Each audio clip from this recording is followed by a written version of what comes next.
de hoje vamos continuar falando sobre os conceitos relacionados à rotação e especificamente hoje a gente vai falar sobre a dinâmica da rotação.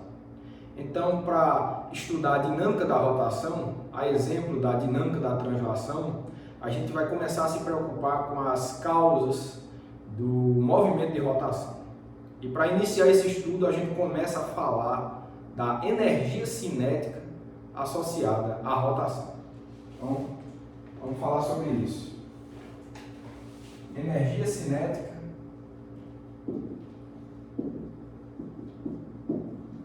da rotação.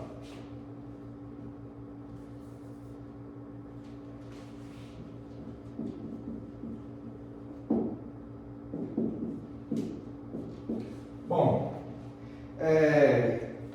para a gente entender o conceito de energia cinética associada à rotação, por exemplo, para um objeto girante e que seja rígido, né? Mesmo que não seja rígido, mas a energia cinética desse objeto girante, ela vai ser a soma das energias cinéticas de cada constituinte desse objeto que gira. Energia, vocês sabem, é um escalar. Então, a energia de um conjunto é a soma algébrica das energias dos constituintes desse conjunto. Mas, para o caso específico de um objeto rígido, vai ter uma particularidade que eu vou mostrar já já para vocês. Então, a energia cinética, né? Energia cinética de um objeto de um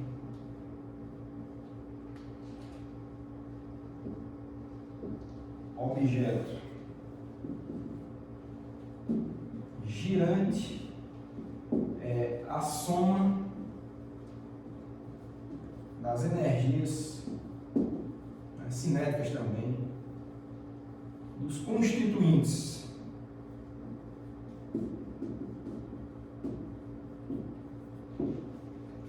Então, se você tem um conjunto de constituintes, tá? Então a energia cinética vai ser o seguinte, assim, né?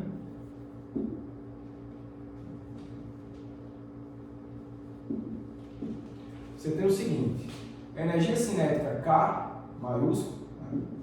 Ela vai ser igual a 1 meio de M1, né? M1V1 ao quadrado, mais 1 meio M2V2 ao quadrado, mais, você vai somando até somar o enésimo constituinte, Mn Vn ao quadrado, essa é a equação de número 1. Né?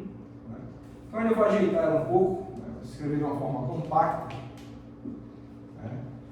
Que vai ser igual a 1 meio de somatório de um índice I, que vai de 1 até N, Mi Vi ao quadrado. Então essa é a equação 1.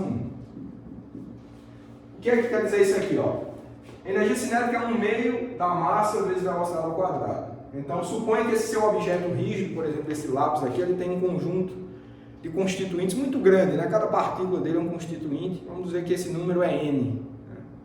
E o que eu estou falando para vocês nessa equação 1 é que a energia cinética desse objeto que gira vai ser a soma das energias cinéticas dos constituintes. Então, é a soma dos N termos, tá? De cada constituinte. Então, esse aqui é o primeiro constituinte, né? O segundo, aí terceiro, quarto, até chegar no enésimo. Quando você somar tudo, então, essa soma é a energia cinética do objeto girante.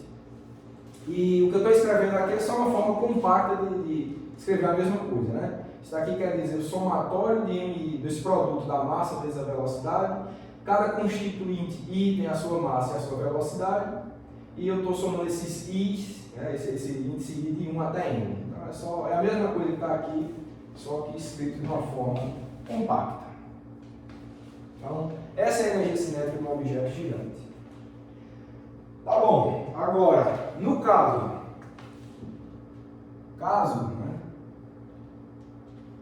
Caso o objeto seja rígido, o objeto seja rígido,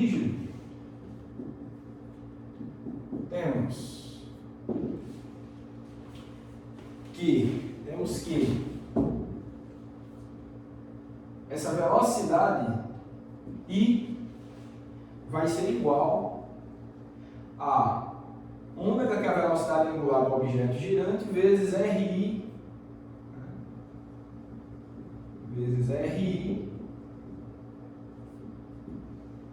onde esse RI é a distância de cada constituinte para o eixo de rotação, certo? Então, por exemplo, se eu tenho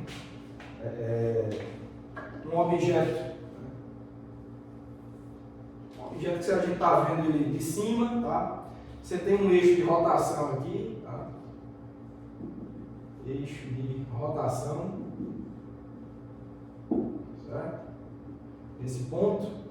E esse objeto, digamos, ele está girando nesse sentido. É um objeto que tem um eixo de rotação aqui, esse objeto vermelho ele está girando aqui em torno desse eixo, certo? Então, a energia cinética desse objeto, que é isso que a gente está estudando, né? É a soma das energias cinéticas de cada constituinte. Vamos pegar, por exemplo, um constituintezinho aqui, um pequeno pedaço desse objeto, né? Esse RI é a distância desse constituinte para o eixo de rotação, tá certo? Então, a verde aqui, essa distânciazinha aqui seria o RI, tá certo? E esse ômega, eu não estou botando ômega aí porque essa velocidade angular ela é a mesma para cada constituinte. Se o objeto for rígido, todos os constituintes desse objeto estão tendo a mesma velocidade angular. Claro, porque cada constituinte vai descrever o mesmo ângulo, né? A mesma abertura de ângulo para o mesmo tempo.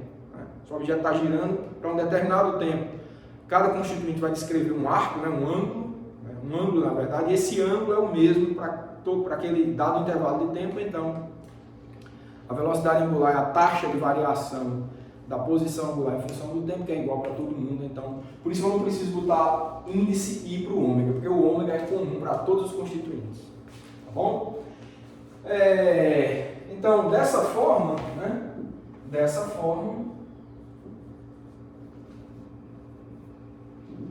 O que é que a gente tem? Eu vou substituir esse resultado de VI, né? Que é as velocidades de cada constituinte. Então, as velocidades de cada constituinte dependem do raio, né? Da distância do constituinte até o eixo de rotação. Né? Se o constituinte for muito próximo do eixo de rotação, ele vai ter uma velocidade muito pequena. Se ele estiver muito distante, a velocidade é muito grande. Então, depende linearmente da distância para o eixo de rotação. Então, o que a gente tem é o seguinte, que K, que é essa energia cinética K, vai ser igual a 1 meio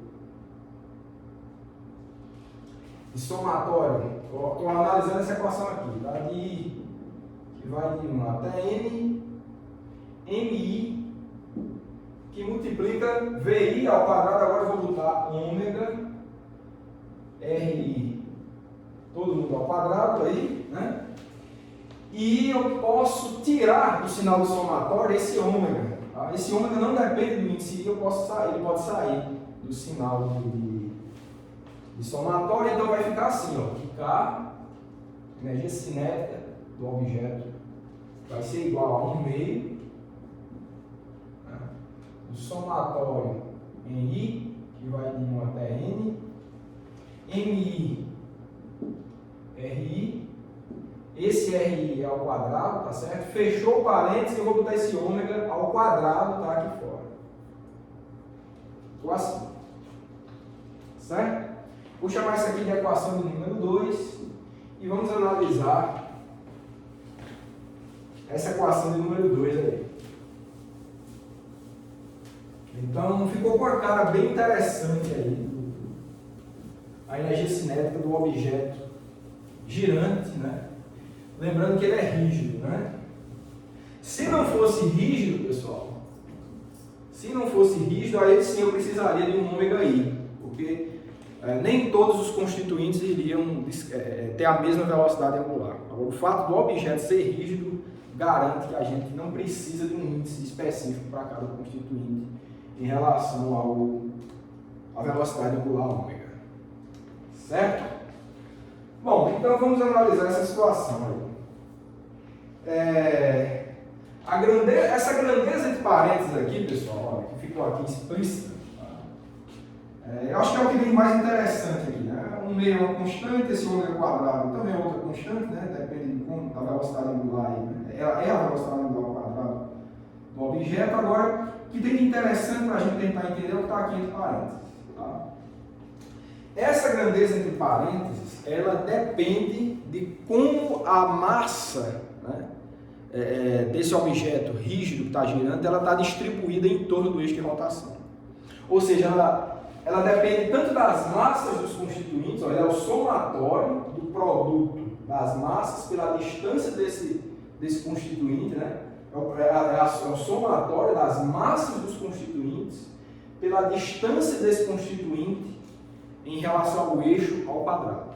Então, o produto dessas coisas. Então, essa grandeza de parênteses aqui, ela depende tanto da massa dos constituintes, né? Isso pode variar de constituinte para constituinte, por isso que tem um índice I no MI, né? E depende também de como essa massa está distribuída. Né?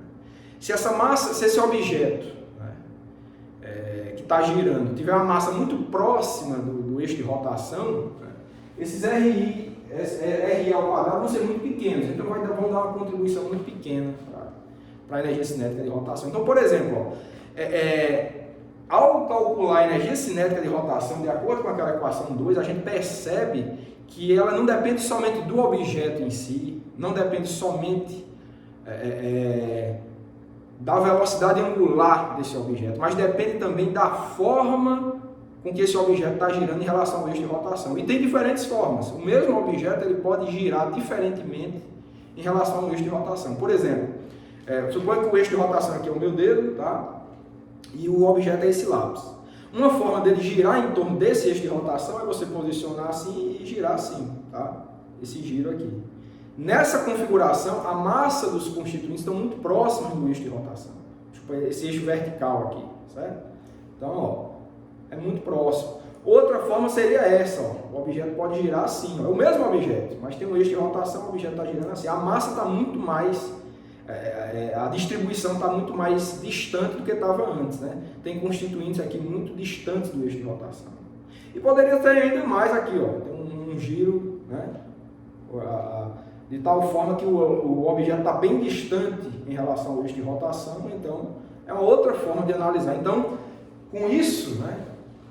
Pelo fato da gente ter essa dependência aqui das massas dos constituintes e da distância deles para o eixo de rotação, a gente percebe que o mesmo objeto pode ter diferentes energias cinéticas, né, de rotação para um dado eixo. Isso depende de qual configuração você está aplicando para essa rotação. Qual é a configuração da rotação? É uma rotação em relação a que eixo, fazendo que ângulo, então tudo isso tem que ser levado em conta.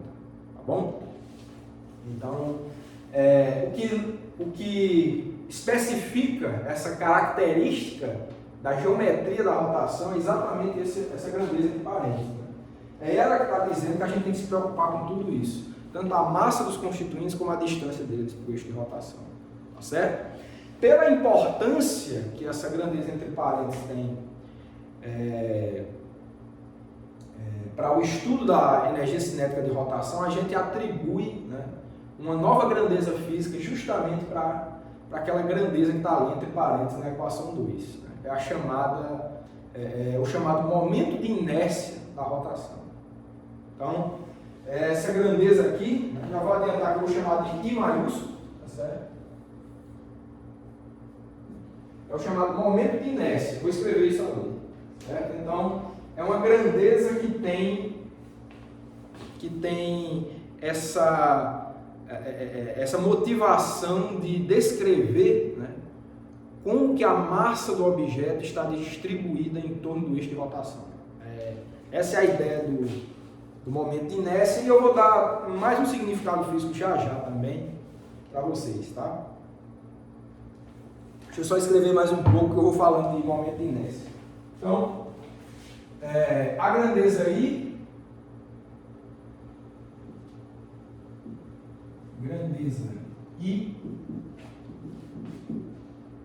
chamada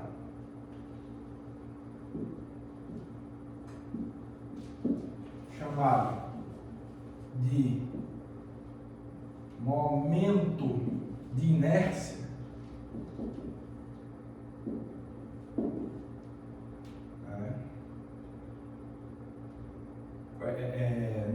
descreve como a massa do objeto está distribuída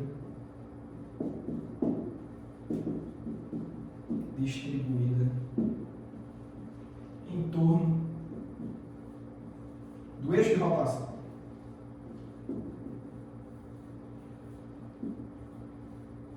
Então, isso é um fato importante, certo? Então, é assim que a gente deve entender o momento de inércia e, mais fisicamente, né, se você quiser entender, um momento de inércia grande significa que é mais difícil você colocar um objeto para girar se ele tiver um momento de inércia. Se a configuração, nota que o momento de inércia não depende só do objeto, é do objeto e do eixo de rotação, essa relação dos dois.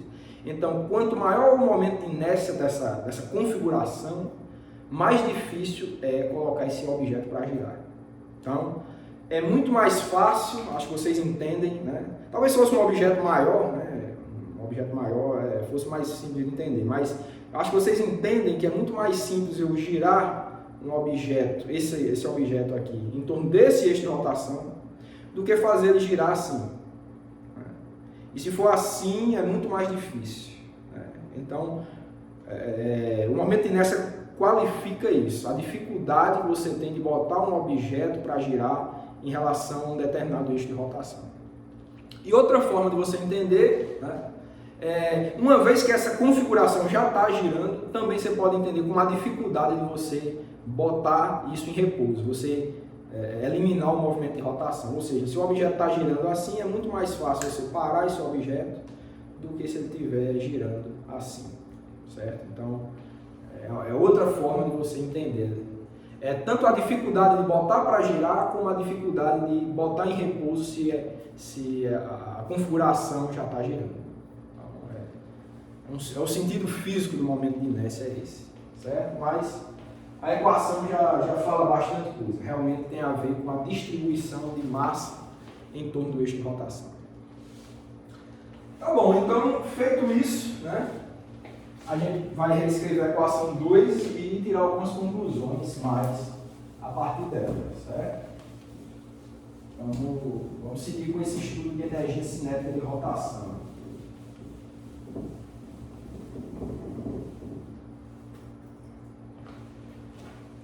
Então,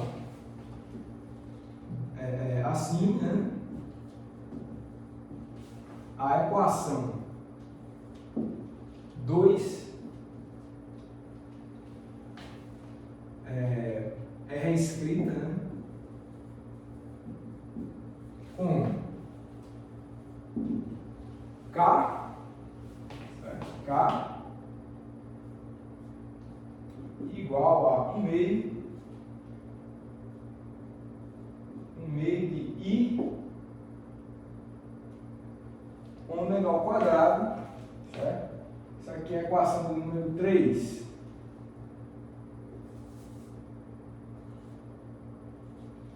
Tá certo? Então, essa é a energia cinética da rotação, que se assemelha muito à equação da energia cinética de translação. A energia cinética de translação é 1 meio da massa vezes a velocidade linear ao quadrado. Aqui, a energia cinética de rotação é 1 meio vezes o momento de inércia vezes a velocidade angular ao quadrado. Então, se vocês já lembrarem aí da aula passada, que era do estudo de cinemática de rotação, vocês notam que a velocidade angular ela vem substituir a velocidade linear na translação, né? O papel que a velocidade angular tem para a rotação é o mesmo que a velocidade linear tem para a translação. Então, isso está acontecendo aqui, né? O V ao quadrado foi substituído por ômega ao quadrado. E, similarmente, esse momento de inércia ele vem substituir a massa, né? Então, ele tem um papel similar, o momento de inércia ele tem um papel similar ao papel da massa por causa da translação. Massa você pode entender, a massa de um objeto você pode entender, né, intuitivamente, como sendo a dificuldade que esse objeto oferece para você botá-lo em movimento. Quanto mais massivo, mais difícil é você botar um objeto em movimento. E uma vez que ele esteja em movimento, quanto maior a massa dele, é mais difícil você parar também. A massa tem essa característica. E o momento de inércia vem substituir essa característica para o estudo da rotação. Né?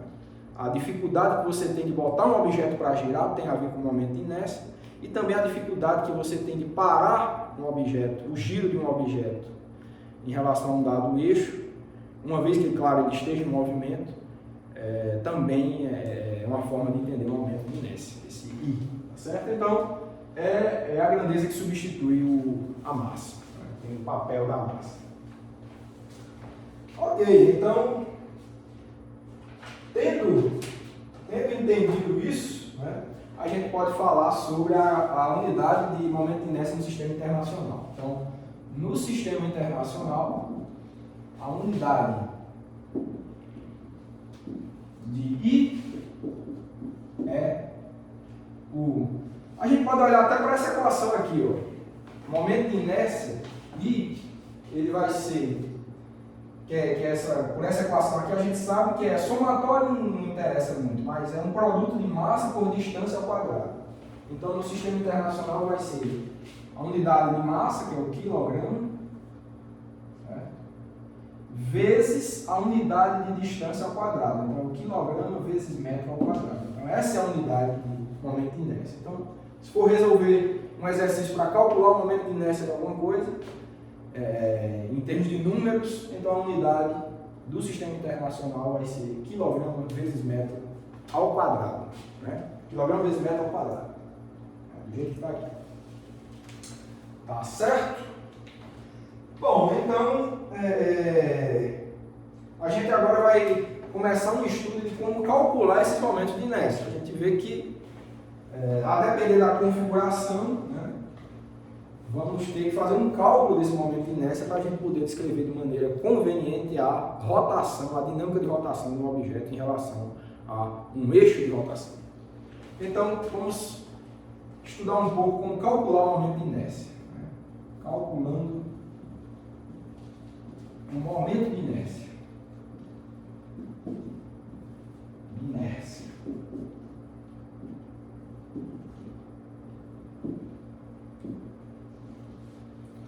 Vou apagar aqui para a gente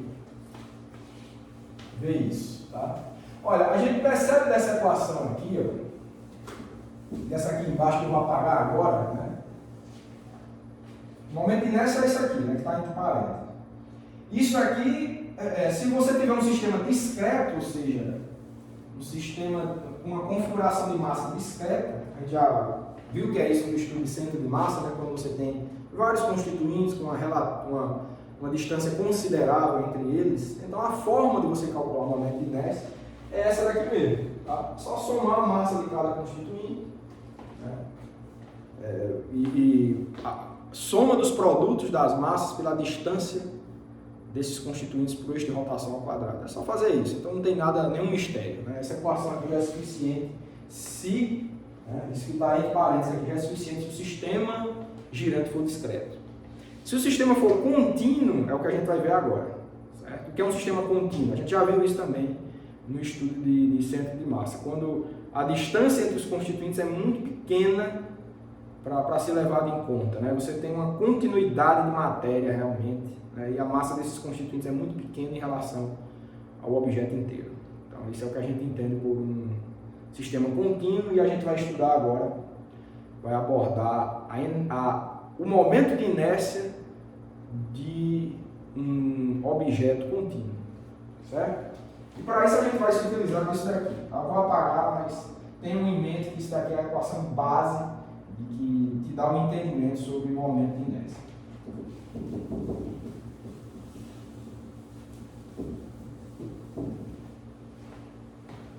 Tá, então,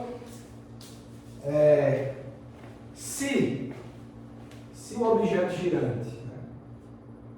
Se o objeto girante for contínuo, temos que o I, nesse momento de inércia I, que eu vou reescrever aqui, que é somatório de I que vai de 1 até N, de MI MI VI ao quadrado, certo? Isso daqui, isso é o caso discreto, como eu falei para vocês. Para o caso contínuo, né, que é, de novo, quando a distância entre os constituintes é desprezível e a massa de cada constituinte é muito menor do que a massa total do objeto, de tal forma que você pode tratar cada massa desses constituintes como uma diferencial de massa, né, o que você tem aqui esse momento de inércia, né? A partir dessa equação você tem que a soma vai virar uma integral, certo? Desculpa, isso aqui é R, né? Isso aqui eu acho que eu confundi aqui, desculpa, tá? Não é velocidade não, é R, tá? Só vocês voltarem naquela equação que eu apaguei aqui. Tá? Produto da massa vezes a distância dos constituintes ao quadrado. Perdão. Então, vai ser integral, certo? Dessa distância que vai ser uma função agora, né? Uma função R quadrado. E essas massas de cada constituinte, que são muito pequenas, vai ser uma diferencial de massa dN, tá certo?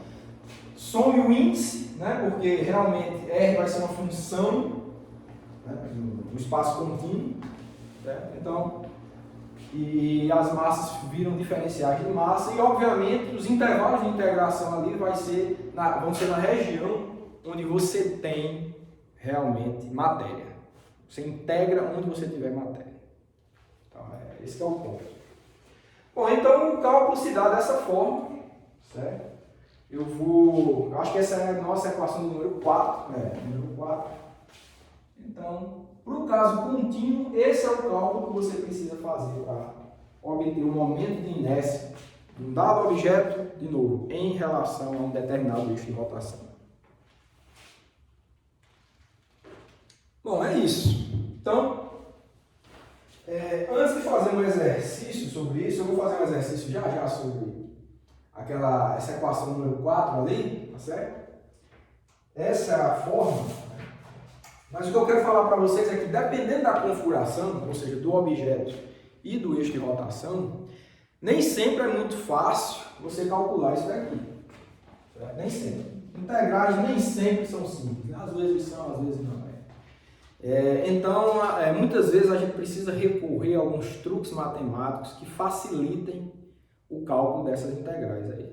Então, o que a gente vai ver a seguir é justamente um truque que facilita o cálculo daquela integral ali, ou seja, de momento de inércia, por caso de objetos contínuos, e que vocês vão ver com um exercício que eu vou fazer também adiante, que é realmente um resultado bastante poderoso, né? Esse resultado que eu vou mostrar para vocês, né, esse truque, é o chamado teorema do eixo paralelo. Eu vou demonstrar ele aqui para vocês, que realmente é um resultado muito bonito. O que esse teorema vai dizer é o seguinte: se você conhecer o momento de inércia, né, de um objeto que gira em torno de um eixo que passa pelo centro de massa desse objeto, esse teorema vai te dar de uma forma muito simples, o momento de inércia desse mesmo objeto quando ele gira em torno de um eixo que seja paralelo em relação a esse eixo que passa pelo centro de massa. De novo, uma vez que você conhece o momento de inércia de um objeto que gira em torno de um eixo que passa pelo centro de massa de um objeto, o teorema vai te dar de graça qual é o momento de inércia desse mesmo objeto se ele estiver girando em torno de um eixo que seja paralelo ao primeiro, aquele que passa pelo centro de massa. A motivação do teorema é essa, tá? E quando eu digo de graça, é que realmente você não vai precisar recalcular essa integral. É só somar um terminho muito simples que você realmente vai ter esse resultado fornecido pelo teorema do eixo paralelo. Tá bom? Então vamos ver esse teorema. Teorema do eixo paralelo. Teorema do eixo paralelo.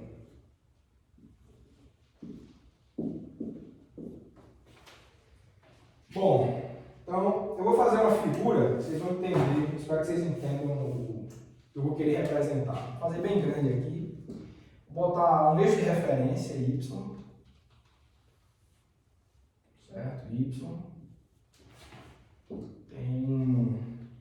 Vou botar um eixo X aqui.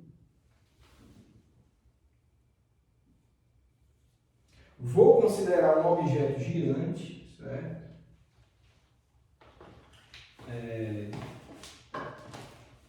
Objeto qualquer, tá? Desde que seja rígido. Então, vou considerar um objeto com essa configuração aqui, certo? Um objeto, esse é o objeto vermelho aí, que é esse que vai girar, tá? Estou fazendo bem grande porque eu vou fazer vários desenhos e para ficar mais claro para vocês. Vamos supor que o centro de massa desse objeto, né, é tal que ele se localiza na origem, ou seja, o centro de massa está na origem, certo? Ou seja, se esse objeto grandão aqui, se o centro de massa está aqui, é porque você tem uma concentração de massa muito grande nessa região. Mas isso não importa. Vamos fazer essa consideração. Podia estar em qualquer lugar. Mas eu tenho um objeto e eu estou colocando os eixos X e Y, cuja origem se localiza exatamente no centro de massa. Só isso. Tá. Eu vou considerar, tá certo? Um determinado ponto P aqui, desse objeto. Vou dizer para que eu quero isso daqui a pouco, tá? E deixa eu ver mais o que eu vou precisar. Bom, aos poucos a gente vai dando nome às grandezas, né? De novo, o teorema do eixo paralelo vai relacionar os momentos de inércia quando o objeto estiver girando em torno de um eixo que passa pelo centro de massa, no caso aqui, ó, imagine um eixo entrando no quadro aqui, passando pelo centro de massa, tá certo? O objeto vai ter um determinado momento de inércia em relação a essa situação. E esse ponto P é o ponto em que, se eu tiver outro eixo paralelo, ou seja, entrando no quadro também, né, então o teorema vai me dizer o momento de inércia em relação a esse eixo passando pelo ponto P, desde que eu já tenha qual é o momento de inércia em relação ao eixo passando pelo centro de massa. Eu quero relacionar essas duas coisas aqui, ó, esses dois eixos aqui, momento de inércia em relação a esses dois eixos. Se eu já tiver momento de inércia em relação a esse eixo aqui, eu vou ter quase de graça, né, porque é só somar um termo, vocês vão ver, se eu quiser calcular o momento de inércia do objeto em torno desse eixo que passa pelo ponto P. Essa aqui é a ideia. Certo? Vocês vão ver, quando eu fizer os cálculos aqui, acho que vai ficar mais claro, mas a ideia é muito simples, é só essa. Bom, então, é óbvio, né? Para fazer um estudo desses, né, um objeto é contínuo, eu preciso analisar essa problemática aí de acordo com a equação 4. Então, o que é que eu vou fazer? Eu vou dar as coordenadas desse ponto P, eu vou chamar a coordenada x desse ponto P de A, tá certo? Vou chamar essa coordenada de A. Ou seja, eu vou dizer que esse tamanho aqui, ó, dessa distância aqui da origem para esse ponto aqui é A minúsculo, certo? E eu vou chamar de B a altura aqui, ó, essa coordenada Y do ponto P, vou chamar de B, certo? De tal forma, tá, que a distância para esse ponto P, certo? Aqui eu vou chamar de H minúsculo. É um H minúsculo aí. Obviamente, H se relaciona, né, com A e com B de acordo com o teorema de Pitágoras, tá? Porque tem um triângulo retângulo aqui, tá? Se quiser botar aí um triângulo retângulo. Mas essa que é a ideia. Outra coisa que eu vou querer analisar, né, é um constituinte. Vamos considerar um dado constituinte aqui, né, de massa diferencial dm, certo? E as coordenadas desse constituinte vão ser as seguintes, né? Eles vão ter coordenadas x e y quaisquer, né? Mas, eu vou botar aqui, ó, vou traçar aqui, certo? A coordenada x desse objeto, desse constituinte dm aqui é um número, né, que é dado pela coordenada x dele, né? É a distância, essa distância aqui, tá? Vou chamar de x. É o eixo x, vou botar x maiúsculo, tá? Para o eixo, e y maiúsculo para o eixo, acho que é melhor, certo? E x minúsculo seria a distância, né, da origem até esse ponto aqui, né, essa coordenada. E mesma coisa para coordenada y. Eu só não vou escrever para não sujar muito o desenho, mas essa altura aqui seria y minúsculo, né, e essa distância aqui seria x minúsculo. De tal forma, certo, que eu posso verificar outro triângulo aqui, certo? Vou verificar outro triângulo. E esse tamanho aqui, ó, desse triângulo, ó, se isso tudo aqui é x minúsculo e esse tamanho aqui já é A, então o tamanho desse traço pontilhado aqui vai ser x menos A, certo? E de mesma forma, se essa altura aqui é B e a altura total é y minúsculo, tá? Essa altura desse ponto, dessa semi-reta aqui, ó, pontilhada, daqui para o constituinte vai ser y menos b, tá bom? E eu vou chamar a distância desse constituinte até o ponto P, tá, de R. Não ficou bom. Deixa eu refazer aqui. Vai ser R, tá? R.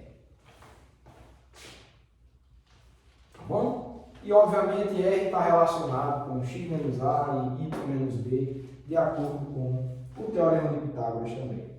Então, o que a gente vai considerar é o que eu já falei para vocês, né? A gente vai ter um eixo de rotação, tá? Vou botar de verde aqui. A gente tem um eixo de rotação que passa pelo centro de massa, tá certo? Então você tem um eixo de rotação,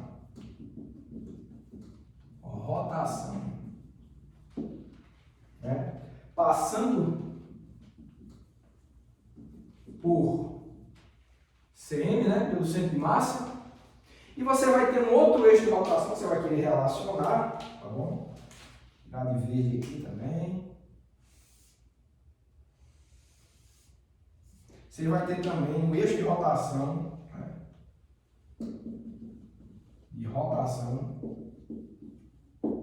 Passando por P, tá? Que são esses dois que eu falei para vocês, né?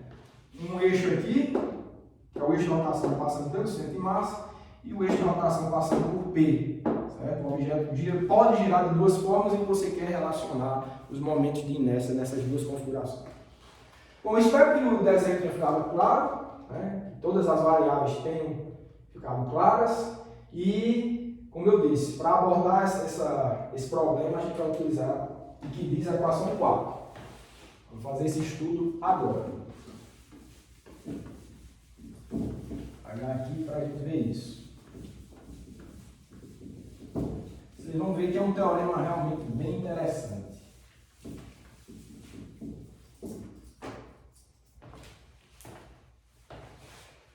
Tá bom, então é o seguinte, o momento de inércia,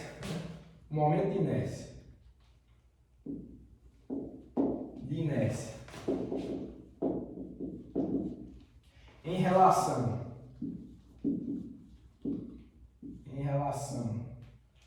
ao eixo que passa por P,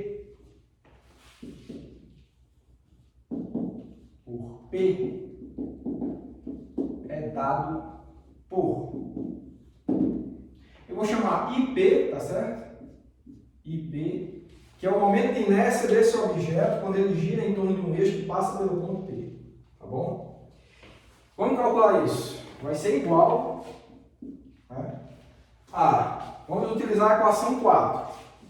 Integral de R quadrado dm, certo? Lembrando que esses R's vão estar vinculados ao eixo que passa pelo ponto P, né? ou seja, as distâncias ao quadrado dos constituintes em relação ao ponto P.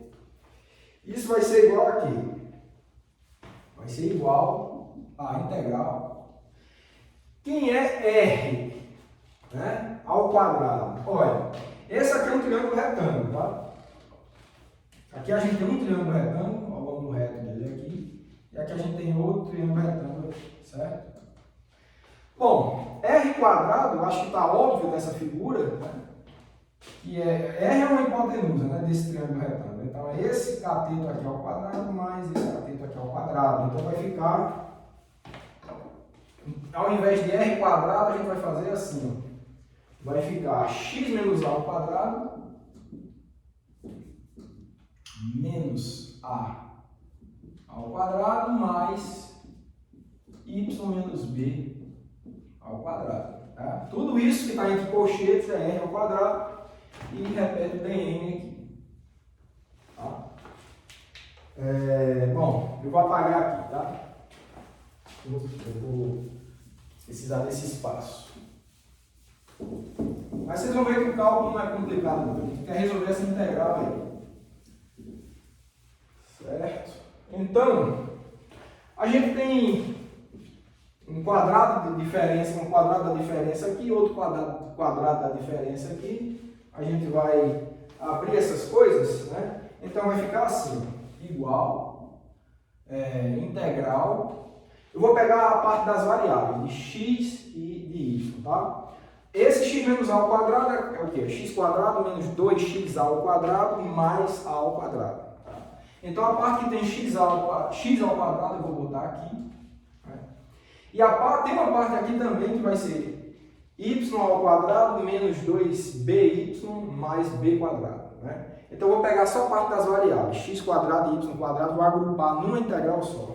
Então vai ficar x quadrado mais y quadrado. Estou pegando um termo que vem daqui, outro termo que vem daqui, estou agrupando numa integral, vai ficar dn. Falta o resto, tá? Vocês lembram?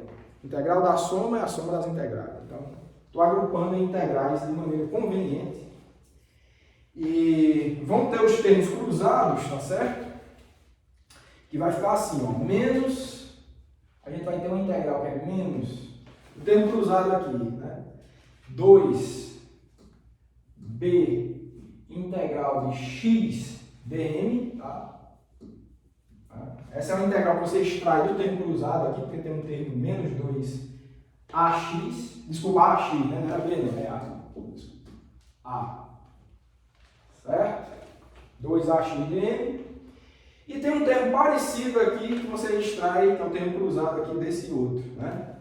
Então vai ficar menos 2b integral de y dm.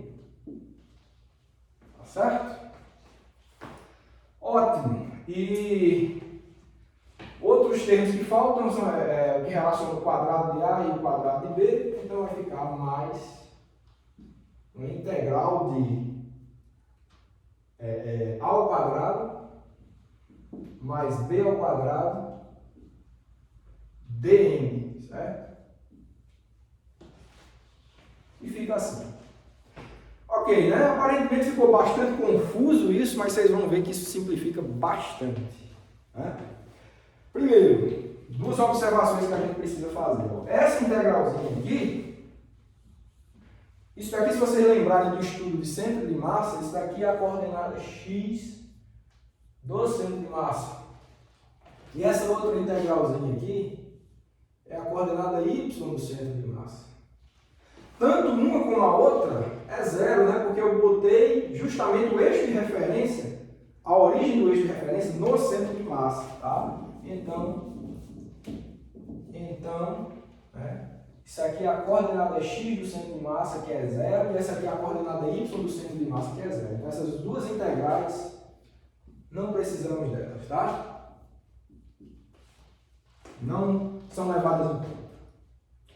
Certo. O que é que temos aqui também? Ó? X ao quadrado mais y ao quadrado. Lembrando que x é esse pedação todo aqui, né? E y é esse pedação todo aqui. Então, x ao quadrado mais y ao quadrado é a distância, tá, do constituinte limite até o centro de massa, até a origem. Tá? Então a gente pode chamar isso daqui, né, de um R quadrado aqui, ó. Nesse R maiúsculo, né, é a distância, essa hipotenusa grandona aqui, que eu não vou desenhar para não ficar muito feio o desenho, tá?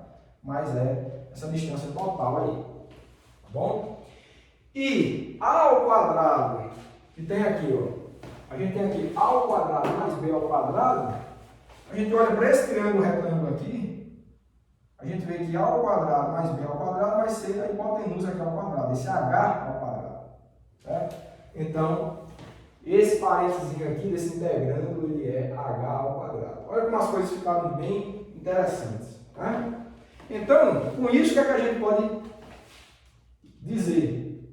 Que o momento de inércia, é isso que a gente está calculando, tá? O momento de inércia desse objeto girando em torno de um eixo que passa pelo ponto P vai ser igual a isso daqui, ó. Agora, isso daqui tem estrutura, né? Eu vou reescrever, tá? Integral de R quadrado dm, certo? Mais essa integralzinha que ficou ali, ó, mais H ao quadrado é uma constante, pode sair da integral, vai ficar H ao quadrado vezes integral de dm. Certo? Com essas duas integraizinhas ali. Essa daqui, pessoal, ó, isso daqui tem aquela mesma cara da equação 4, né? Só tinha, ela é R minúsculo, aqui é um R maiúsculo, mas nada de diferente. A única coisa que a gente tem que entender é que esse R maiúsculo é a distância do constituinte até o centro de massa. Então, isso daqui, essa integral aqui, ó, ela é o momento de inércia desse objeto girando em torno de um eixo que passa pelo centro de massa. Então, a gente já identifica isso. Ó. Então, o momento de inércia IP é igual ao momento de inércia em relação ao eixo que passa pelo centro de massa, tá? Mais esse outro termo ali. Agora, quem é esse outro termo? A gente tem uma integral de dm, que é a soma das massas dos constituintes, né? Que é a massa do objeto inteiro, eu vou chamar de M maiúsculo. Então, deixa eu só apagar aqui, né? Dá mais espaço, né? Vou apagar aqui também. Então, né? O que é que a gente tem? Essa integral aqui, ela é a massa total do objeto, certo? Então, no fim das contas, a gente tem que o IP é igual a ICM, que é essa integral aqui, mais massa total do objeto vezes H ao quadrado. Tá bom? Acho que essa é a equação simples. Acho. Tá bom? E esse é o teorema do eixo paralelo, pessoal. Tá certo? Esse que é o resultado, que é o teorema do eixo paralelo. Então, este é o teorema do eixo paralelo. Tá bom? Esse que é o resultado que eu queria demonstrar para vocês. E vejam a importância do resultado. Eu não disse que era de graça. Uma vez que você tem o momento que você consegue calcular o momento de inércia de um objeto girando em torno de um eixo que passa pelo centro de massa, se você quer obter o momento de inércia desse mesmo objeto girando em torno, né, de um eixo paralelo que passa pelo ponto P, tá? Você simplesmente soma esse que você já conhece com o produto da massa total do objeto vezes H ao quadrado. Quem é H? H é a distância entre os dois eixos. Tá? Ó, H é a distância entre os dois eixos. Então é só isso. Se você tem um, para obter o outro, é só somar com o produto da massa do objeto vezes a distância entre os eixos ao quadrado. Esse é o grande resultado do teorema dos eixos paralelos. Tá? E espero que tenha ficado claro, e eu acho que o que vai esclarecer mais é o exercício que eu vou fazer agora com vocês, tá bom? Então, vamos fazer esse exercício. Então, o exemplo que eu quero ver com vocês é o do cálculo do momento de inércia de uma haste fina, certo? Então, vamos lá, vamos calcular isso. Exemplo. haste fina. Tá? Então a ideia é o seguinte, né? Imagine um eixo de rotação aqui, vertical, por exemplo, e você tem uma haste muito fina, certo? Que gire em torno desse eixo de rotação aqui. Tá? Vou aumentar um pouco. Ela gira em torno desse eixo de rotação. Ela tem um dado comprimento L, tem uma massa M, total, M maiúsculo, e a gente quer calcular o momento de inércia em torno desse eixo que passa, digamos, pelo centro dela, que é o centro de massa. Vamos supor que é uma haste que tem uma densidade de massa uniforme, ou seja, a massa é igualmente distribuída ao longo da haste, bem fina, certo? Ela tem massa total M, tem comprimento L, e esse eixo, a gente quer calcular o momento de inércia dessa haste girando em torno do eixo que passa pelo centro de massa. A gente já calculou onde é o centro de massa de uma haste fina, lá na aula de centro de massa. Ele está no centro, né? Isso é até intuitivo, então está no centro da haste. Então é um eixo que realmente passa pelo centro da haste. A gente vai calcular esse momento de inércia, tá bom?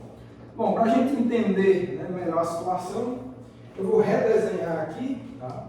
Vou botar um eixo Y aqui, tá? Esse eixo vertical aqui, digamos que é um eixo Y, um eixo de rotação. Bom, acho que eu vou botar mais para o meio aqui, desculpa. Então vou botar aqui, ó, o eixo Y. Eu vou botar uma configuração aqui que a haste está no plano do quadro, certo? Bem fina aqui. E eu vou dizer que esse eixo horizontal é o eixo X. E se a haste tem comprimento total L, né? Isso aqui é a origem, né? Centro de massa. O centro de massa está aqui, né? A origem. Está girando assim. Essa haste ela vai de menos L sobre 2 a L sobre 2. Tá? Com essa configuração aí, X vai de menos L sobre 2 a L sobre 2. É onde tem matéria, né? Então isso aí já tem a ver com os intervalos de integração. Então, o momento de inércia, ele vai ficar com a seguinte cara, né? Integral de R quadrado dm, que é a equação 4, a gente viu hoje. Esse R é a distância de cada constituinte, né? Vou botar uma aqui deles, por exemplo, constituinte dm, até o eixo de rotação, que está na origem. Óbvio que com essa configuração aqui, a distância vai ser justamente a coordenada x, tá certo? Acho que eu vou só mudar de novo, vou botar o eixo com letra maiúscula e a variável com letra minúscula, tá? Então, x é a distância, né? X é a distância, x minúsculo é a distância de cada constituinte até o eixo de rotação, que é a origem.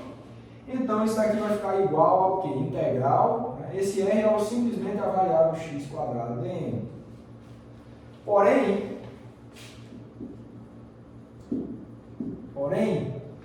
dm, né, a gente pode escrever como sendo uma constante lambda vezes dx, onde lambda é a densidade linear de massa, tá certo?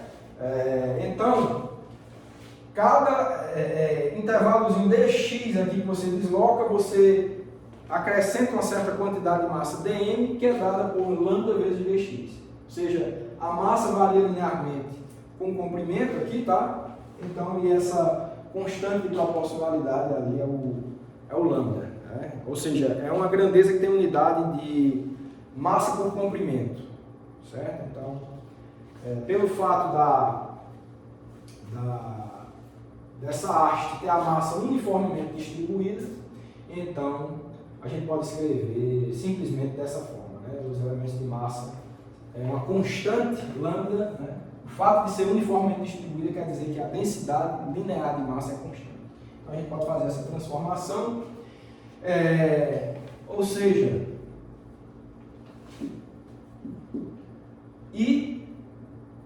vai ser igual ao quê? Integral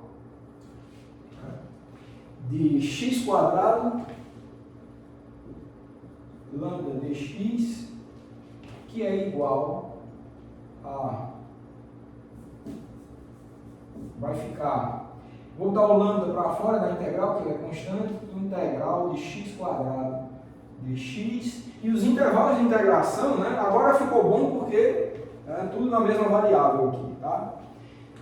A variável de integração, eu integrando, tudo na mesma variável x, e onde a região, o limite de integração que você vai usar para efetuar esse cálculo vai ser exatamente nas regiões, né, ao longo do eixo x que contém massa.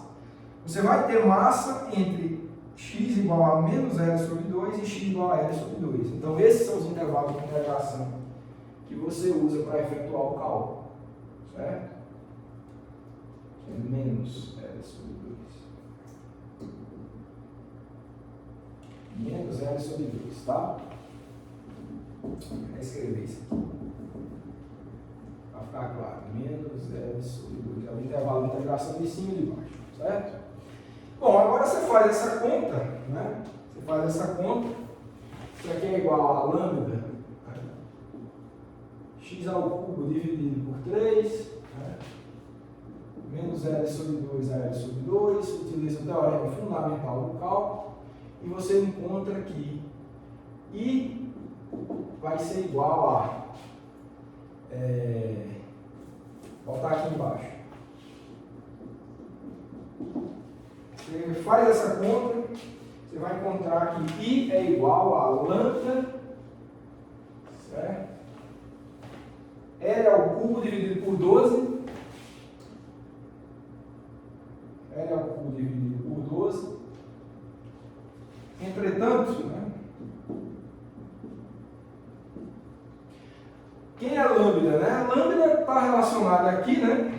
Está relacionada à diferencial de massa ao diferencial de comprimento, mas note também que lambda, como ele é a densidade linear de massa, e ele é uma constante, ele também é igual à massa total da haste dividido pelo comprimento da haste.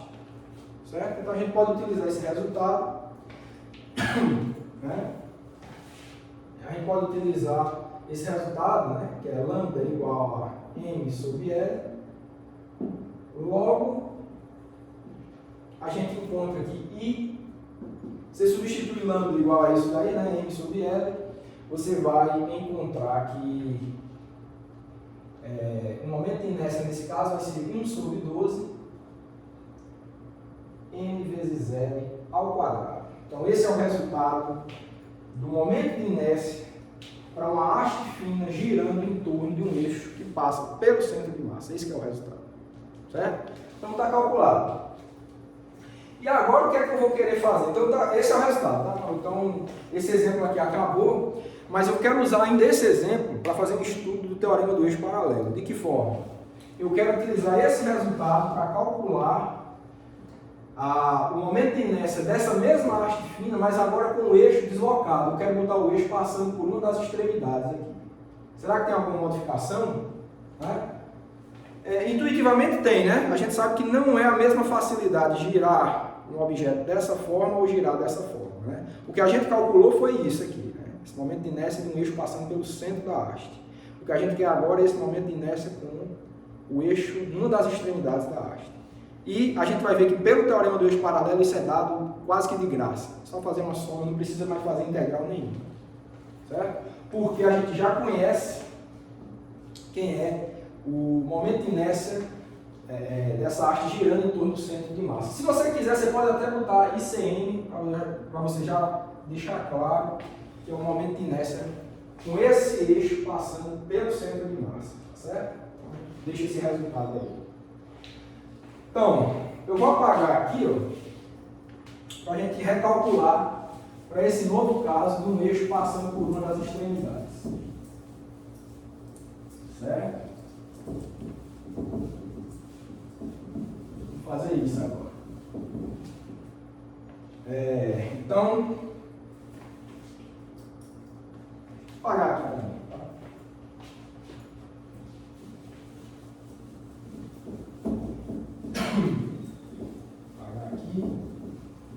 guardem esse resultado aí do ICM e vamos fazer. Então, para o caso do eixo passando por uma das extremidades, né, temos. Qual é a configuração? Eu vou redesenhar isso aqui, né? A nova configuração. Então a gente tem o eixo Y aqui, né? Vou mudar um pouco aqui, né? Tem o eixo X. O objeto está aqui agora. Certo? De 0 até L, né? O eixo agora é esse. Lembrando que o centro de massa está aqui, né? Bom, a gente tinha calculado com o eixo passando aqui, né? Pelo centro de massa. Agora o eixo é esse. O giro se dá dessa forma aqui. Tá? Então, agora a gente usa o teorema do eixo paralelo, né? Porque a gente quer uma configuração, né, em que o objeto gira exatamente em torno de um eixo paralelo ao caso em que a gente tinha um eixo passando pelo centro de massa. Certo? A gente descobriu esse resultado no caso anterior, então vamos fazer isso de novo.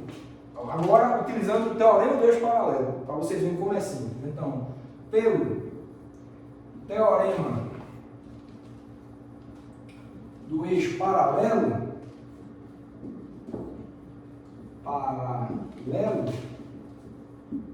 temos, né? Se você quiser, você pode até chamar isso aqui de ponto P, né, também, que é aquele ponto lá do que a gente chamou do teorema do eixo paralelo, ponto P. Né? Ponto P aqui. Então a gente tem o seguinte, que o momento de inércia do eixo passando pelo ponto P é igual ao momento de inércia passando pelo centro de massa mais a massa total do objeto, H ao quadrado. Né? Nesse caso, H é a distância entre os eixos. Né?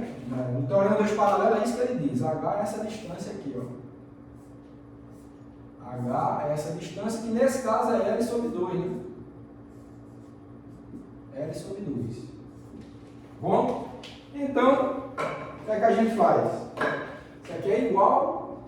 Isso aqui a gente já calculou na vez passada, que é ml quadrado dividido por 12. Né? Mais NH. Quem é H? L sobre 2.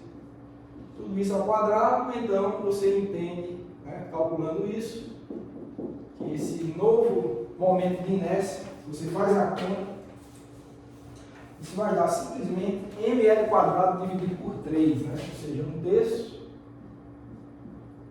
e ml quadrado. Então, esse é o novo momento de inércia. Tá?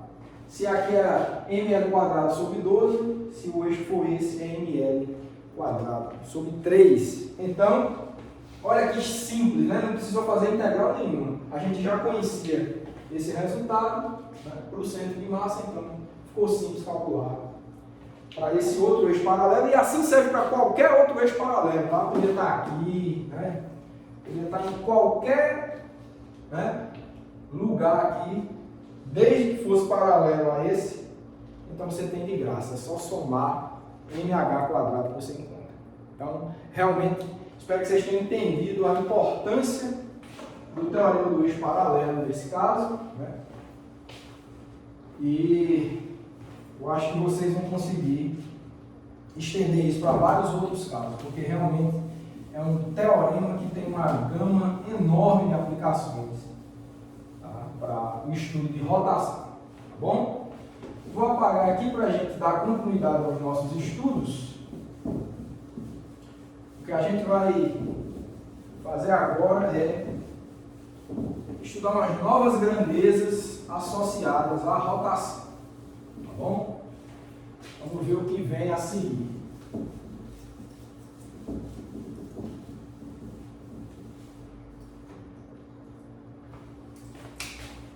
Vamos lá. Então, o que a gente vai estudar agora é uma grandeza muito importante para o estudo de rotação, chamada de torque. Tá?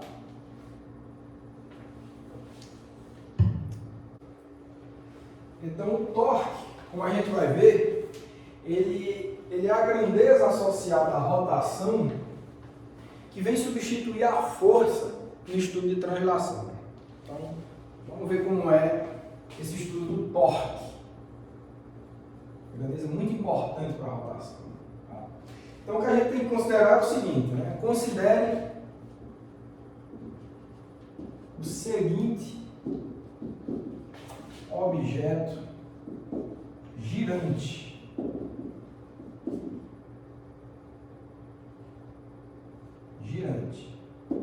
Então, eu vou botar esse objeto vermelho aqui. Tá?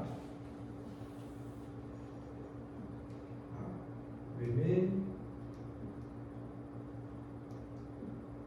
E eu vou botar um eixo de rotação aqui, passando por essa origem.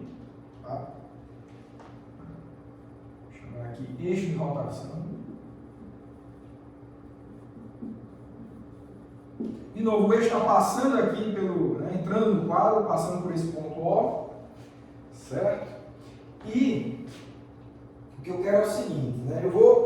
Vamos supor que esse objeto ele vai girar devido à aplicação de uma força, né? Que eu vou botar aqui para cima, né? Aplicar num dado ponto. Tem um vetor força F aqui.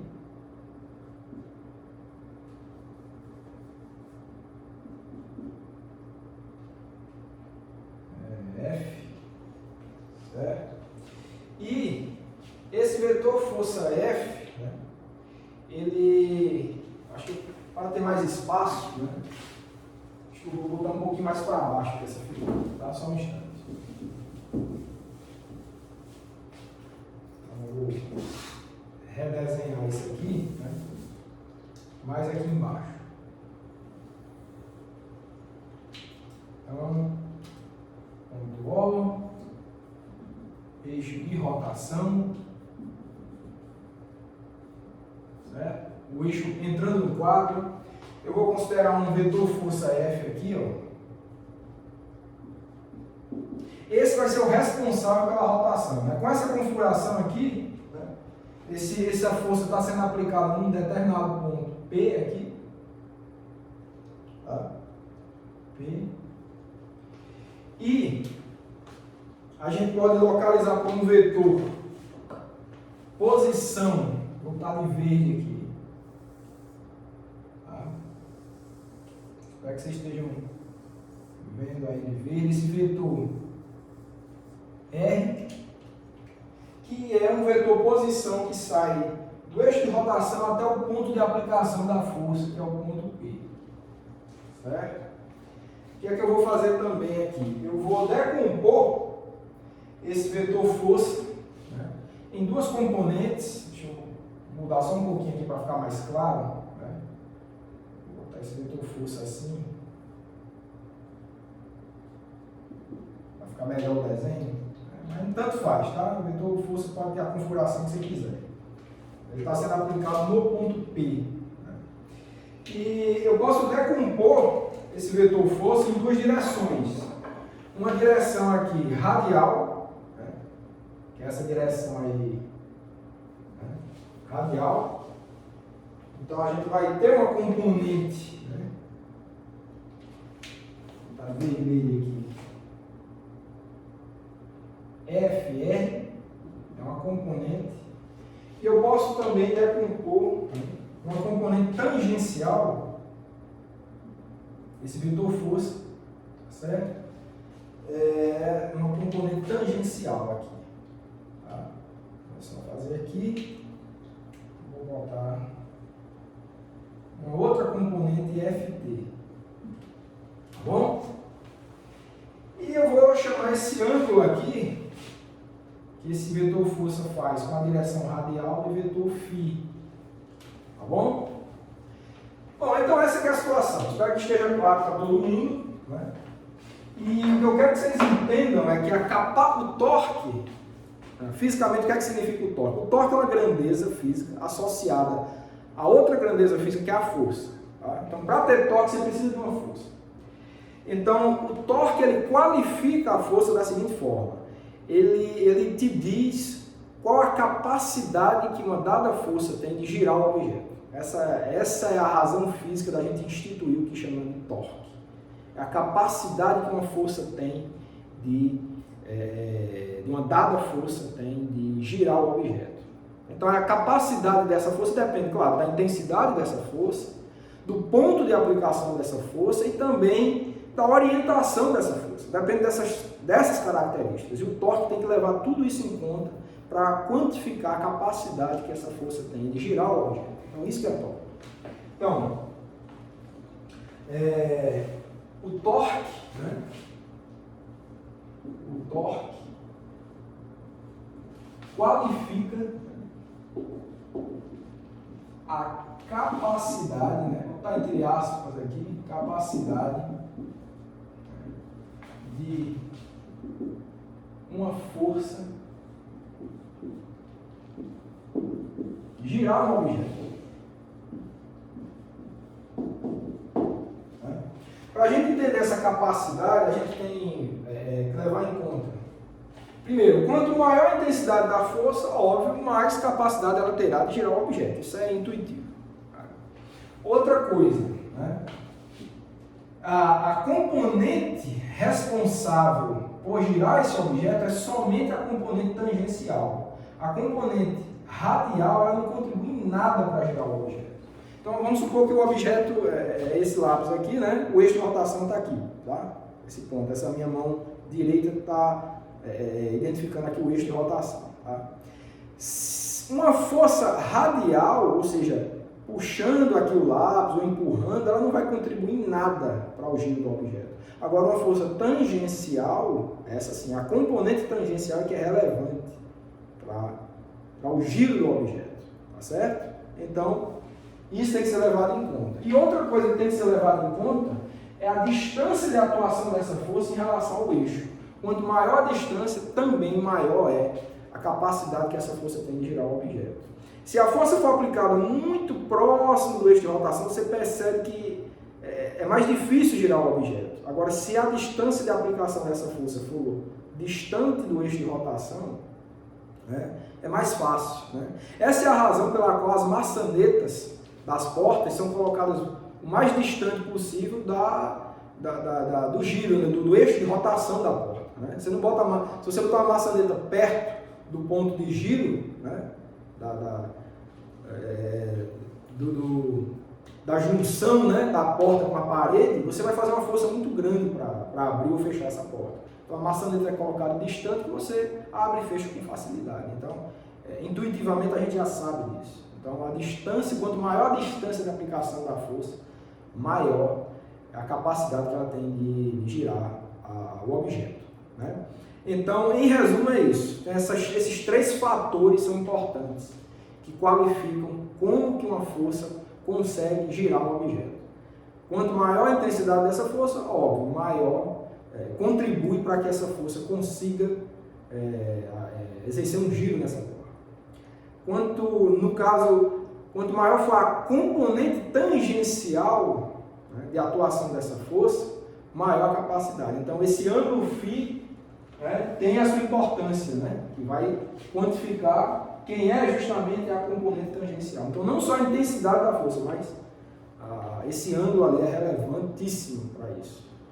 E também a distância de atuação, tem a ver com a intensidade desse vetor posição R. Tá bom? Então, esse vetor posição tem também a importância no estudo do torque. Então, eu já vou botar isso tudo em resumo, como é que você qualificaria tudo isso. Né? Então, esta capacidade, né?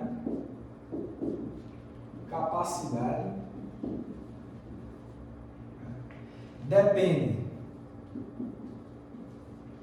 de Ft, ou seja, a componente tangencial, né? E claro, o tamanho da componente tangencial, quando eu falo isso, você já está levando em conta tanto a intensidade da força quanto o ângulo, né? Então, a componente tangencial depende das duas coisas, tá? Tanto da intensidade da força quanto desse ângulo φ. Então, já resume duas das dos fatores relevantes para a capacidade de girar o objeto. Né? Então, esta capacidade depende de Ft, da componente tangencial da força, e de R, que é a intensidade desse vetor posição aqui. Tá bom? Assim, né, definimos o torque como? O torque vai ficar sendo definido como uma grandeza tal, tá certo? No caso aí, a intensidade desse torque, né? É o que está sendo descrito aí. Né? Como é que é esse torque? Ele vai ser Ft vezes R, tá bom? Ft vezes R, que nessa configuração que a gente mostrou aí, vai ser simplesmente dado. Quem é Ft? A componente tangencial vai ser módulo da força, né, vezes o seno de φ. Então vai ficar F vezes R vezes o seno do ângulo φ. Tá bom? Acho que essa é a equação número 6 da aula de hoje. Tá bom? Esse é o torque. Então, tendo em vista isso, né, a unidade vital no sistema internacional é Newton vezes metro, tá certo? Porque o seno não tem unidade de nada, então é unidade de força vezes unidade de distância, Newton vezes metro. Essa é a unidade de torque, tá certo? Do sistema internacional. Então, quando você calcular um torque, você sabe que pode descrever como sendo Newton vezes metro a unidade. Tá? Outra coisa que a gente, dada essa configuração aqui, dessa equação, né, o que é que a gente pode dizer? Né? O torque é positivo do jeito que a gente está descrevendo aqui, tá? O torque é positivo, né, se a força tende a girar o objeto no sentido anti-horário, tá certo? Isso é justamente quando o φ é positivo, né? Quando o φ for positivo é quando a força tende a girar o objeto no sentido anti-horário. Se o φ fosse negativo, ou seja, ele estivesse aqui à direita dessa direção radial, né? Aí você vê que o objeto tenderia a girar no sentido horário, seria um torque com essa característica, um torque negativo, né? Do jeito que a gente está descrevendo nessa equação 6. E outra coisa também, né? Vou dar uma asterisco aqui. Dois asteriscos aqui. O torque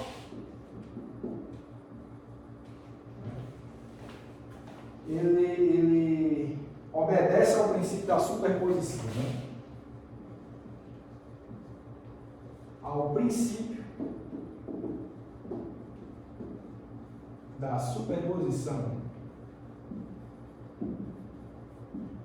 Bom, o que é que isso quer dizer? Que a soma de torques individuais, né, é o torque resultante.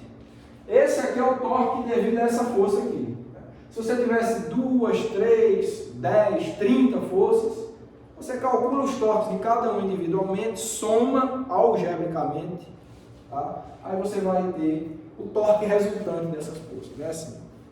Essa que é a história. Sob essa perspectiva que a gente está estudando o torque, é uma perspectiva simplificada, depois a gente vai ver outra. A gente vai ver que o torque é uma grandeza vetorial, tá? Mas por enquanto é uma visão simplificada de torque. Eu estou iniciando esse estudo com vocês. A ideia é essa, tá? Então, são coisas que a gente precisa entender sobre torque que estão expostas aí no quadro. Tá bom? Então vamos continuar com esse estudo, né? A gente vai utilizar agora esse conceito de torque para definir o que a gente conhece como a segunda lei de Newton para a rotação. Vamos lá. Aqui. E vou apagar aqui também.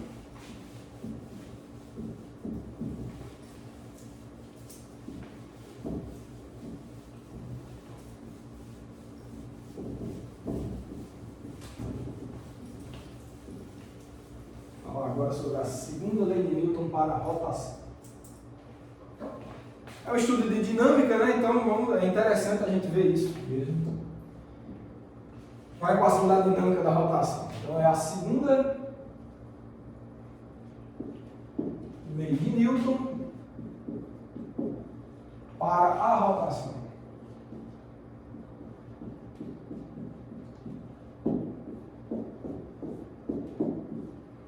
Então o que a gente vai fazer é o seguinte. Considere o seguinte objeto girante, certo? Então vou botar dois eixos aqui, y e x.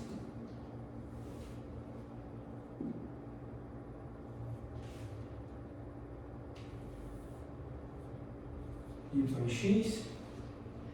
Nessa origem O, tá certo? Tem um dado eixo de rotação.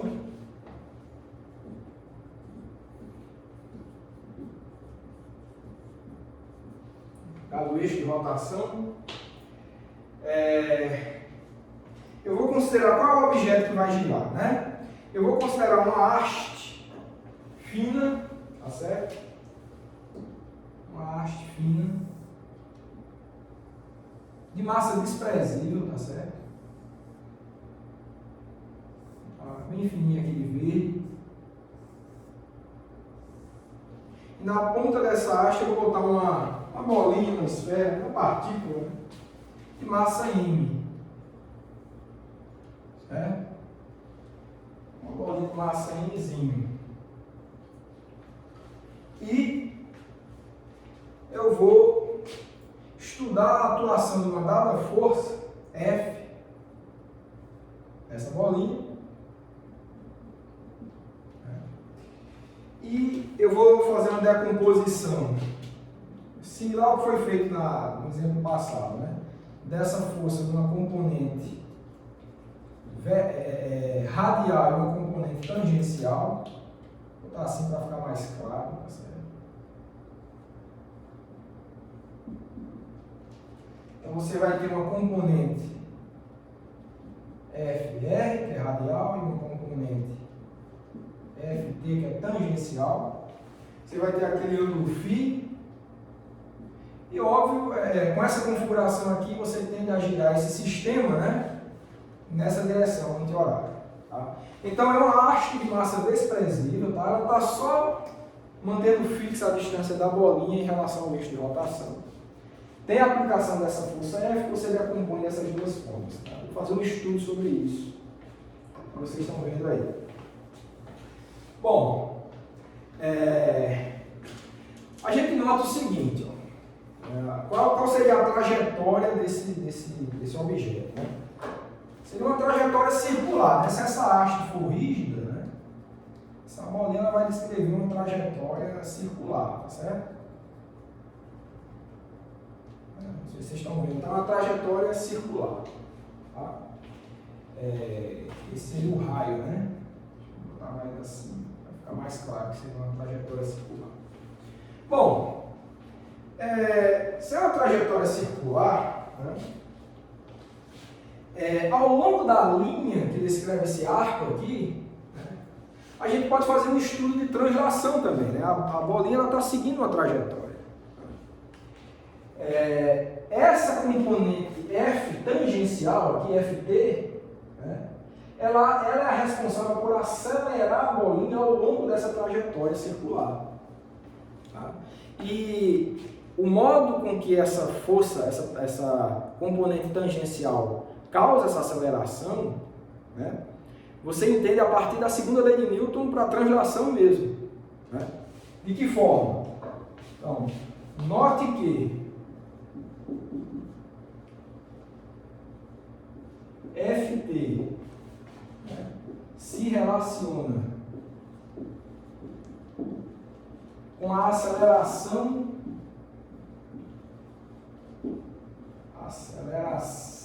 linear AT como Ft igual a m a t. Força igual a massa vezes a aceleração, tá certo? Então, essa aqui fica sendo a equação 7, né? Então, força igual a massa vezes a aceleração. Tá? Então, essa componente aqui, que eu nem desenhei, então, é uma componentezinha aqui, né? Tem a radial e tem a tangencial. Então, essa tangencial aqui é a responsável por acelerar a bolinha ao longo dessa trajetória pontilhada aqui, certo? E ela é dada pela massa do objeto vezes essa aceleração causada AT. Tá bom, então vamos estudar, tendo em vista isso, vamos estudar qual seria o torque sobre a partícula, né? Por outro lado,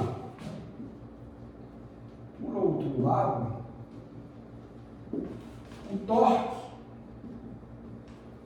exercido no objeto, na bolinha, né? Vamos desenvolver o estudo do torque. Tá? Vou apagar aqui.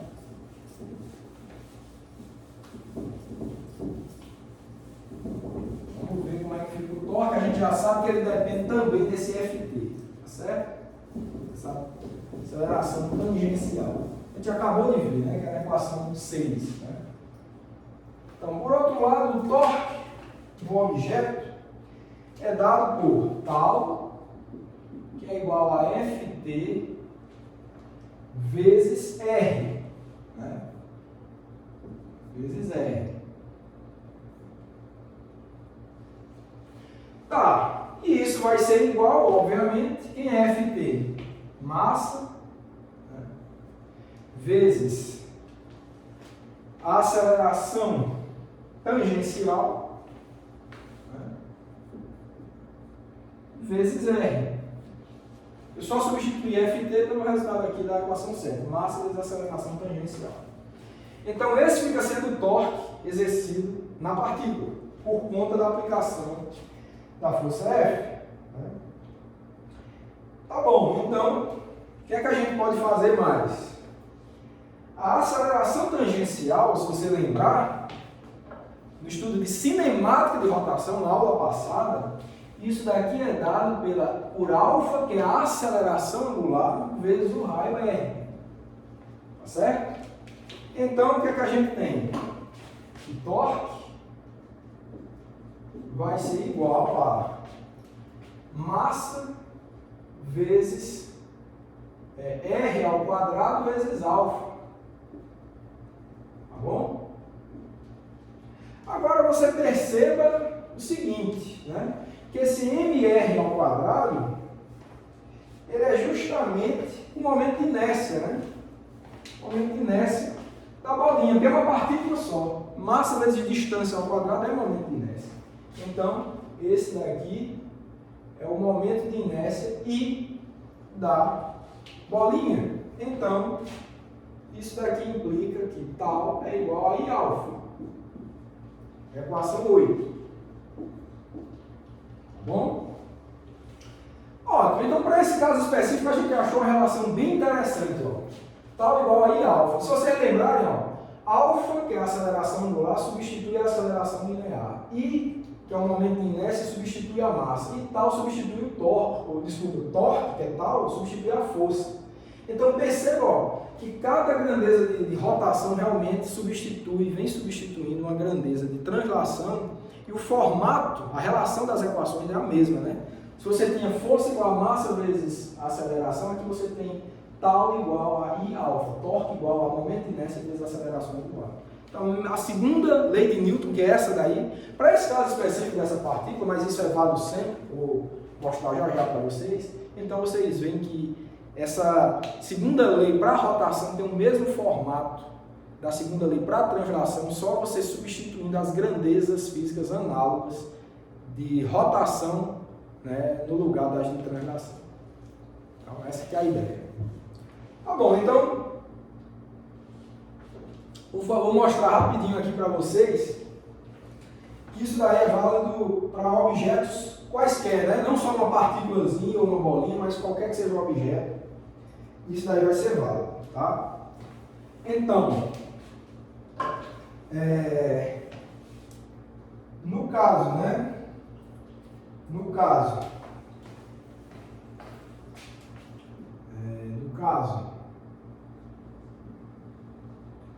de um objeto composto, né?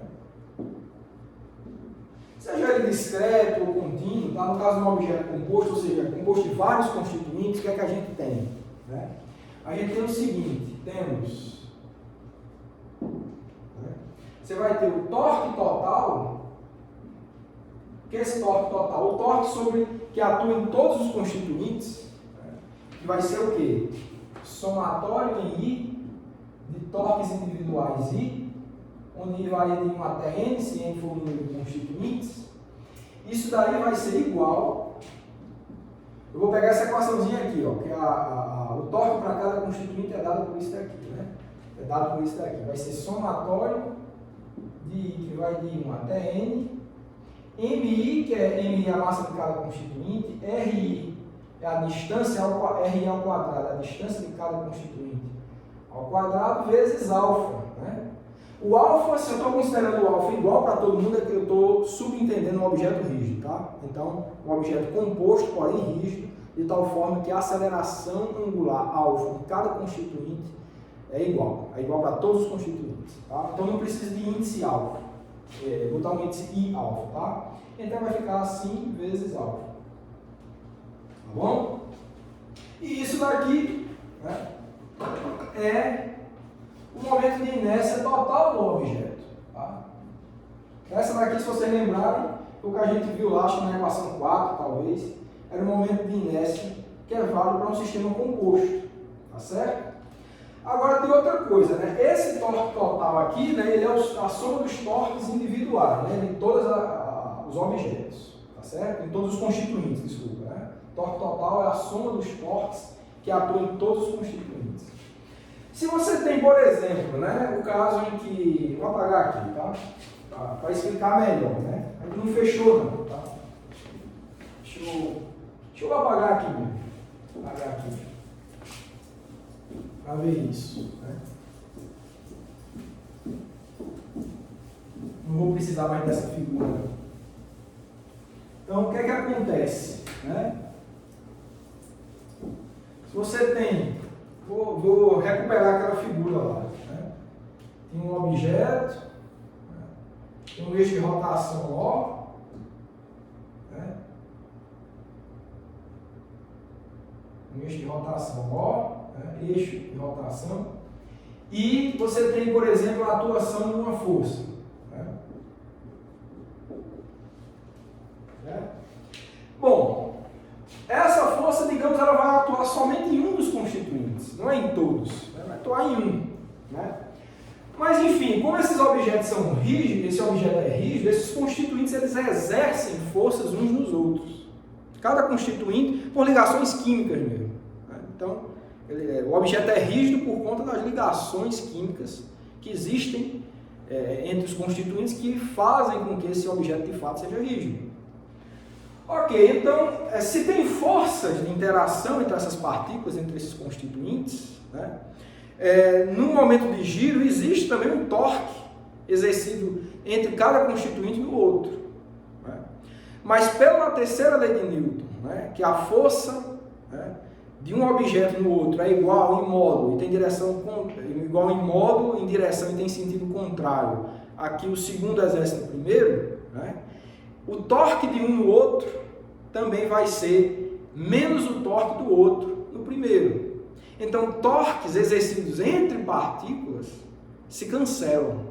Eles têm mesmo modo, mas sinal contrário. Então, as forças que existem entre os constituintes geram torques entre si, mas esses torques se anulam por conta da terceira lei de Newton. Tá certo? Então, como o torque resulta... Isso tudo, cada tal I desse, né, é o torque em cada constituinte. Mas quando você somar tudo, torques relativos entre constituintes que estão interagindo, né, vai se cancelar. Então, no fim das contas, né? O que resulta desse somatório aqui, a maioria das coisas vai se cancelar por conta da terceira lei de Newton, mas como resultante só vai existir um torque externo ao sistema, que é causado pela força F. Tá? Então, dessa forma, o que é que a gente entende? Dessa forma, temos torque total igual ao torque externo, tá? Ou seja, torque externo é igual a I alfa, para qualquer que seja o objeto composto e rígido, tá certo? Agora tem que ser rígido. Essa fica sendo a nossa equação de número 9, tá bom? Que é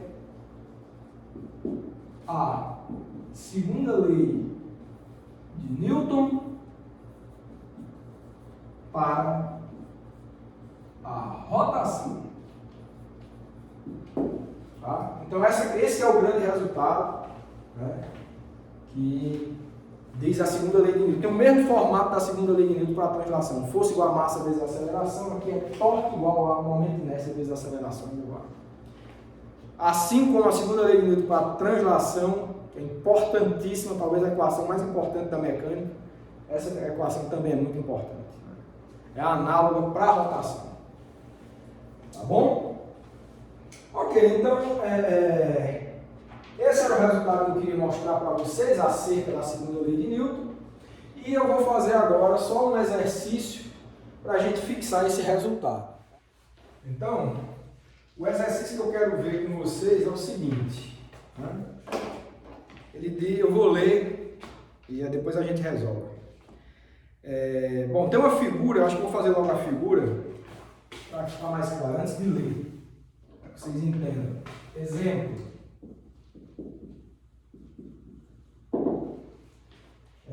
Tem um suportezinho aqui, triangular, tem uma haste bem fina, né? E tem umas massas aqui.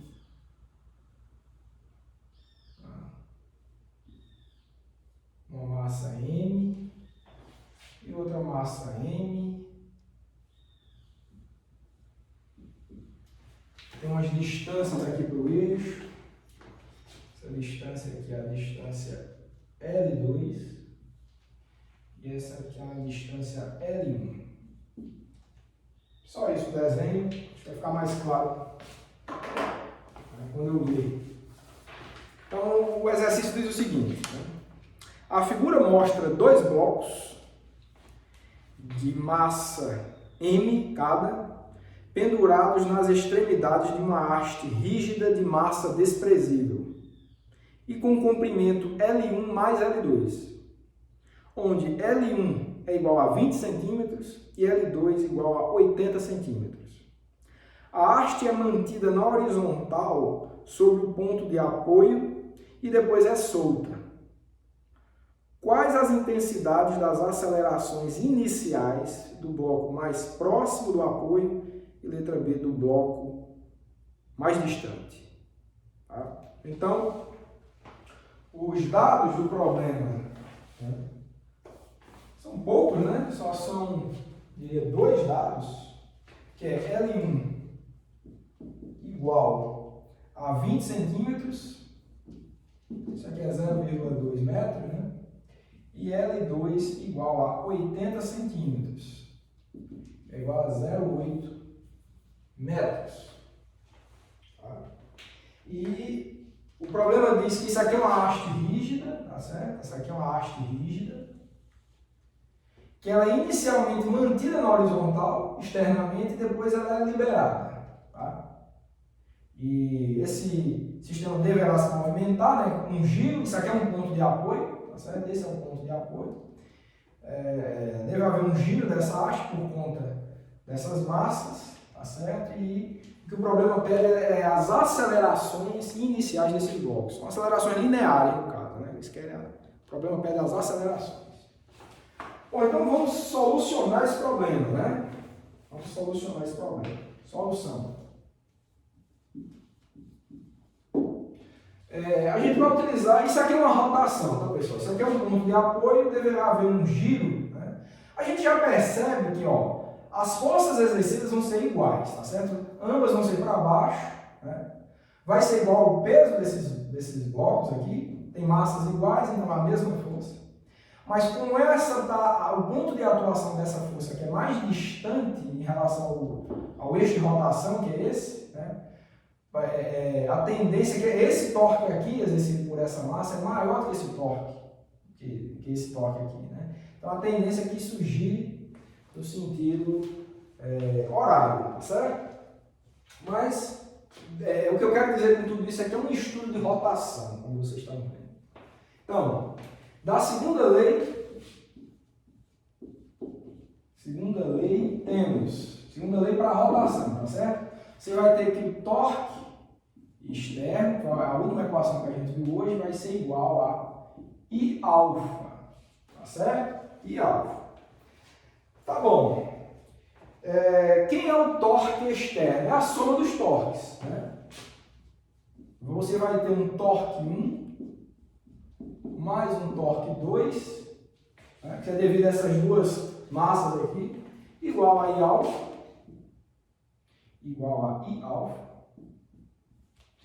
Tá bom, agora quem é o torque 1? Eu vou dizer que o torque 1 é devido a essa força aqui, a esse peso, né? Porque isso aqui você tem uma força-peso, tá certo? Né? Então você tem um P1, um peso 1 aqui, você tem um vetor, força gravitacional, né? Peso 2, tá certo? São forças que estão atuando perpendicularmente aqui à haste, né? Tem forma 90 graus aqui e aqui. Isso dá para a gente escrever o torque de maneira bastante simples, tá certo? Como essa é uma força que tende a girar no sentido anti-horário, é um torque positivo, tá certo? O ângulo é 90 graus, então o torque vai ser simplesmente dado pelo módulo da força, que é a força-peso, massa vezes gravidade, vezes a distância em relação ao eixo de rotação, que é L1. Então, o que é que a gente vai ter? Simplifica o seguinte, quem é o torque 1? Massa vezes gravidade, vezes a distância ao ponto de atuação, L1, e esse segundo, mais o segundo torque. Agora, o segundo torque ele é negativo porque ele tende a girar o sistema no sentido horário, tá certo? Então, vai ser menos, por causa disso, o ângulo é 90 graus, então vai ser massa vezes gravidade, que é a intensidade da força, vezes a distância da atuação da força ao eixo de rotação, que é L2, tá certo? Isso daqui é igual a I alfa. Agora, quem é I? I, pessoal, o problema disso é que você desconsidere a massa da haste. Então, a gente não precisa se preocupar com o momento de inércia da haste, tá certo? Só com o momento de inércia daqueles blocos que estão fazendo parte do sistema, tá? A gente pode considerar esses blocos aqui como partículas, né, que estão localizadas nas extremidades das hastes aqui, né?